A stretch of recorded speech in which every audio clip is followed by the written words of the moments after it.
একজন মানুষ হঠাৎ পড়ে গেল বামনদের দেশে। তার পুরো শরীর দড়িতে বাঁধা, এমনকি জুতাও তালাবদ্ধ।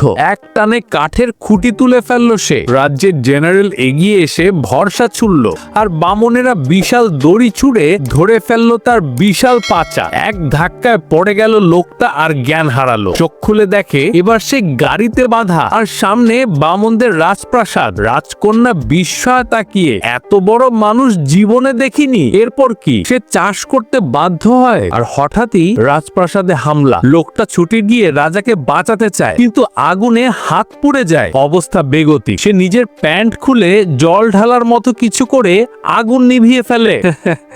রাজা বললেন, তুমি আমাদের ত্রাণকর্তা। এরপর থেকে জীবন একেবারে বদলে গেল। বামনেরা তাকে বানিয়ে ফেললো সুপার হিরো, আর শেষ পর্যন্ত সে একাই হারালো শত্রুর বিশাল রোবট।